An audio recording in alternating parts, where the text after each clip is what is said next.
So many people on the twin flame journey wonder, what does my divine masculine or feminine really want? You might imagine it's success, freedom, adventure, maybe even distance.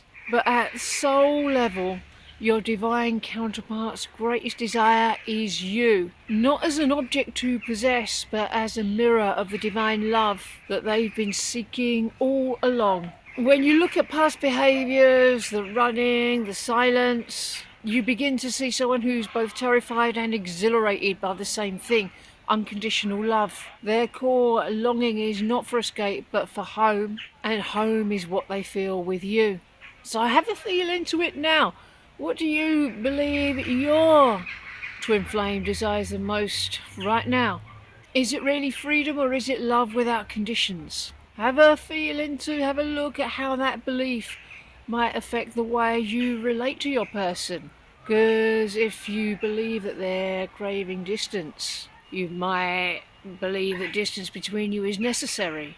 But if it's unconditional love that you know they're desiring, then that frees you up to give them the purest kind of love. And the more you understand their soul's true longing, the more it will shift your view of their actions.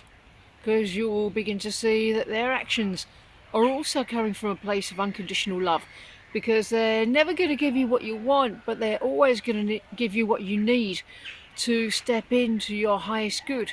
And that should soften any anger or frustration that you might be feeling. And from there, it will be really easy to restore compassion in the journey. And this will open up more and more opportunities for more ways in which you'll be able to mirror unconditional love back to your person. If you can offer acceptance and love them even during times of silence, that will go a very long way in healing your union. But what will heal it even more is if you extend that acceptance to yourself. Even if you're not feeling your best, even if you're not performing at your best, can you love yourself anyway? And the more you do that, the more clarity will come in terms of being able to see how fear might be disguising your twin flame's deepest desire. What they desire most is what they fear the most. That's true of everybody. There might be behaviours that look like running away that could in fact be self-protection. Perhaps they're maintaining distance between you because they're afraid that if you come together and then they lose you, it will be impossible to get over for them. Or maybe they're afraid of claiming everything they've ever wanted because it seems too good to be true. Have compassion for your person during these times. Perhaps they're still suffering from old relationship wounds. Perhaps they've been hurt in the past. Perhaps they've been betrayed in the past and they're afraid to go there again. Knowing this will help you recognise the love beneath the mask. But the thing that will affect your person's ability to approach you the most is your own self-love. It's really, really simple. If you can feel safe and open in yourself, you'll be putting out an energy that your twin flame will feel safe in approaching. Do you trust love enough to allow closeness, or have you got some fears when it comes to love as well? Hint, if your twin flame has got some fears about love, then they got to be the same fears that you're having as well. Do you believe that love might not be 100% safe? Do you believe that love might leave? Do you believe that love has to hurt? Because none of those things are real love. Once you go into these places and apply the mirror exercise to heal these fears, they will be healed in your person as well. And there'll be nothing preventing you from coming closer to each other. Is there anything that makes you doubt that your person's deepest desire is you? And do you believe that somebody else might be better suited for them than you are because of surface level factors? Because how can anybody be more well suited to someone than their twin flame? It might be a past wound speaking if you've experienced rejection before, or if you have an abandonment wound, in which case that's a sign to bring love and healing to those places. If it's a story that your mind tells you every time you're triggered, please stop doing that, because when your mind concocts a story, it's probably got nothing to do with the truth. It's going to feel really bad, and it's going to pull you away from your heart, away from your feelings, and away from the one place that's going to solve all your problems. Let go of the story when you are triggered. Just acknowledge that you're having a feeling. Accept you feel this way. Because it's not okay to be feeling bad, to be walking around with bad feelings in you, to be putting up with bad feelings.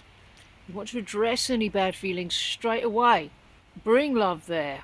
Bring yourself what you need there. Until these fears and painful places dissolve into peace. If you fully believed you were your person's greatest desire, how differently would you be acting? At the very least, you probably will no longer feel so much of a need to do chasing or proving or performing, because you'll know that there's nothing you need to do to earn your person's love, nothing you need to do to make your person notice you, nothing you need to do to capture their heart because it was always yours. No, to the contrary, you'd start embodying more and more peace and confidence, and that's a very attractive and magnetic energy to your person. Your twin flame cannot choose another at a soul level. If you're choosing your true twin flame is choosing you, because you are not separate. You don't choose separately from each other. Never at the core. So this should free you from competition and anxiety, because there is no competition. It's not that you're more suited to your person than somebody else. You're the only person in the universe that's suited to them, because everybody else has their own twin flame, and they are the perfect person for their persons. Not your person, not somebody else's person. So anchor into that truth right now. And know that you got to do this journey without mothering or rescuing. Your twin flame is not somebody to fix. They don't need fixing. They're just showing you all the places in your shared consciousness that are out of alignment with love, so you can choose to realign with love in all these places. And your twin flame will always meet you where you're at. So please trust the process as your person awakens with you. And please know that your person's longing will always reflect your own hidden desires. Because no doubt you'll also be longing for unconditional acceptance. Everybody desires unconditional acceptance because everybody deserves it. You can give that to yourself right now, and your twin flame will mirror that love that you've given to yourself. So right now, be ready to give yourself what you're asking of your person. This understanding will change the way that you interpret the waiting period.